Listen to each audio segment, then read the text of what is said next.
Shalom, apa kabar kekasih Tuhan Yesus Kristus? Kiranya damai sejahtera dari Allah Bapa dan kasih setia dari Tuhan kita Yesus Kristus serta Roh-Nya yang kudus senantiasa menyertai kita semuanya. Amin. Kondisi kesehatan saya pasca kecelakaan yang saya alami pada tanggal 1 Juni 2022 sudah jauh lebih baik dan sudah bisa berjalan meskipun agak pincang. Terpujilah Tuhan Yesus Kristus yang senantiasa memelihara kita. Edisi kali ini merupakan edisi spesial bagi saya pribadi sebab hari ini, tanggal 18 Juni, merupakan hari kelahiran saya. Saya bersyukur kepada Allah Bapa yang telah memberi tambahan usia 1 tahun lagi bagi saya. Pada episode edisi ke-28 dengan seri 2201, Waktu untuk Berharap, atau A Time for Hope. Sekarang kita bahas kata pengantar dari kitab 2 Tawarikh atau Second Chronicles yang merupakan kitab ke-14 pada perjanjian lama dari Alkitab. Kata pengantar ini saya kutip dari buku The Student Bible yang telah selesai saya terjemahkan ke dalam bahasa Indonesia. 2 Tawarikh atau Second Chronicles. Waktu untuk berharap. Mengembalikan kebanggaan kepada sekelompok pengungsi. Dan umatku yang atasnya namaku disebut, merendahkan diri, berdoa, mencari wajahku, lalu berbalik dari jalan-jalannya yang jahat, maka aku akan mendengar dari surga dan mengampuni dosa mereka, serta memulihkan negeri mereka. Dari kitab 2 Tawarikh pasal 7 ayat 14. Pada awal tahun 1960-an, sebuah gelombang perasaan yang dikenal sebagai kebanggaan kulit hitam bergerak dengan cepat melintasi Amerika. Gelombang ini dimulai ketika para pendiri Afrika Amerika menyadari jauh lebih daripada hak-hak hukum yang telah ditekan selama 200 tahun. Segala sesuatu yang berkaitan dengan budaya Afrika Amerika, mulai dari tekstur rambut hingga sejarah, telah ditempatkan di belakang kepentingan mayoritas kulit putih. Seiring waktu, suatu penemuan kembali yang dramatis dari warisan Afrika Amerika muncul. Para penerbit buku handbook menerbitkan edisi-edisi terbaru yang untuk pertama kalinya memasukkan berbagai kisah tentang orang-orang Afrika Amerika. Seorang serdadu yang mendayungkan George Washington melintasi Delaware, seorang ilmuwan yang menyempurnakan proses transfusi darah, seorang pendidik yang mendirikan beberapa perguruan tinggi bagi orang Afrika Amerika. Kebanggaan kulit hitam mengingatkan seluruh warga Amerika bahwa suatu kaum minoritas telah melakukan kontribusi dalam berbagai bidang. Orang-orang menemukan sebuah warisan yang sangat sedikit mereka ketahui. Para pahlawan tidak dikenali. Orang Afrika Amerika di mana-mana mulai melihat masa lalu dalam cahaya yang baru. Butuh perangsang semangat. Ada suatu masa ketika orang Israel juga mati-matian membutuhkan suatu pandangan baru kepada masa lalu. Leluhur mereka juga telah tercerai-berai dari tanah mereka, dipukuli, dan dihalau dengan dirantai untuk diperbudak di negeri asing. Di Babilonia, sebuah generasi baru bertumbuh mengetahui sedikit saja tentang masa lalu Israel. Perjanjian dengan Allah, janji keturunan para raja, bait suci yang sangat besar di Yerusalem. Ketika orang Israel yang tertawan akhirnya diperbolehkan kembali pulang, mereka menemukan tumpukan reruntuhan. Pada zaman keemasan Israel, orang-orang melakukan perjalanan ribuan kilometer jauhnya untuk melihat kemegahan Yerusalem dan bait sucinya.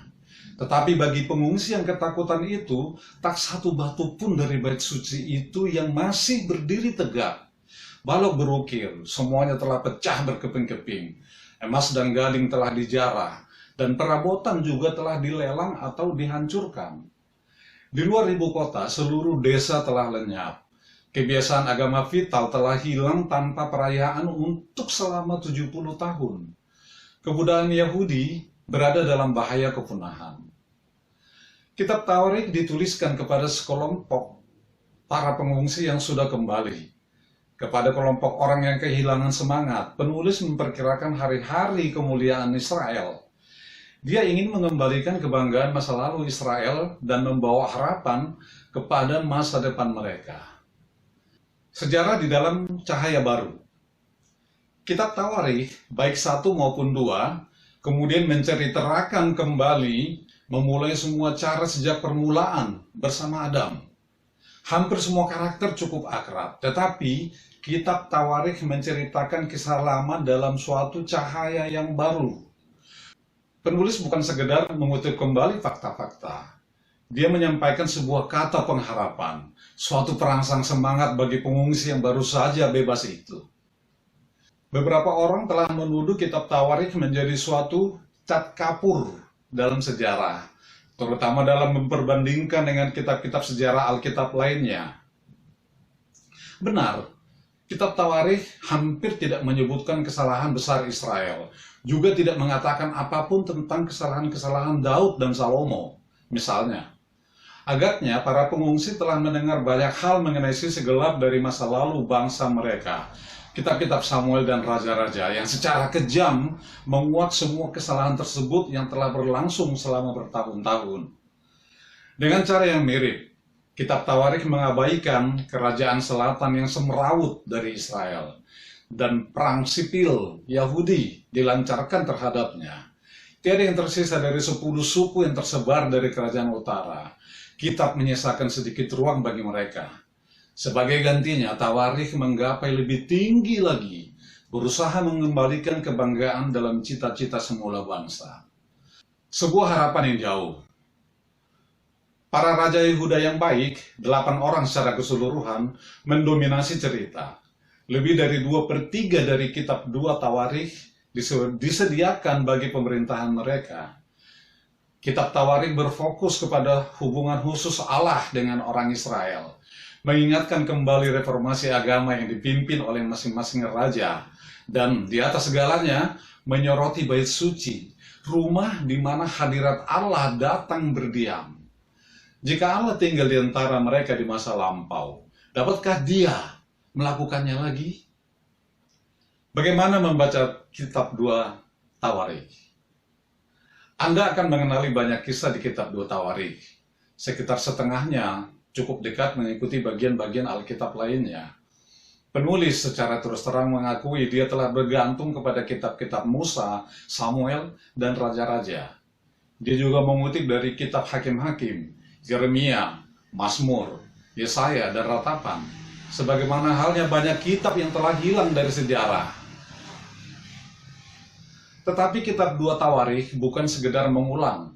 Kitab ini mengalun bersama berbagai kisah dan fakta untuk sebuah tujuan tertentu, suatu filosofi Yahudi mengenai sejarah.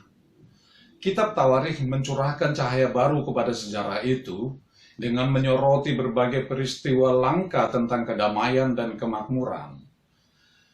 Menyembah Allah yang sesungguhnya telah membawa Israel menjadi kuat. Saat membacanya, perhatikan bagaimana kitab 2 Tawarikh menggarisbawahi fakta dengan penekanan kepada bait suci dan para imam. Sebagai perbandingan, Anda mungkin ingin membaca perbandingan bagian-bagian di dalam kitab Raja-Raja. Dalam kurung, untuk daftarnya, lihat barisan penguasa di halaman 1361 sampai 1369 pada buku The Student Bible versi asli. Bacalah sisi per sisi. Kedua akun secara jelas mengungkapkan tujuan yang berbeda di belakang kitab Tawarikh. Lihat masa lalu semua nama-nama dan berbagai peristiwa dari beberapa raja yang melakukan hal benar di mata Tuhan. Dalam kurung, lihat para pembaharu yang hebat di halaman 192 sampai 194 pada buku The Student Bible versi asli. Apa yang membuat mereka berhasil? Pelajaran apa tentang iman yang dapat kita ambil dari mereka? Salam. Saya Andi Parmantambuna menyampaikan terima kasih Anda telah menyaksikan edisi YouTube dari Allah Perkasa Televisi Channel. Jika Anda berkenan, mohon Anda like, share, subscribe, dan tekan tanda lonceng agar Anda tetap terupdate dengan edisi-edisi selanjutnya dari Allah Perkasa Televisi Channel. Juga Anda agar bisa mendapatkan edisi-edisi sebelumnya yang telah kami tayangkan. Dari daerah Bintaro, Tangerang Selatan, saya menyampaikan Tuhan Yesus memberkati kita semuanya. Amin. Amin. Amin.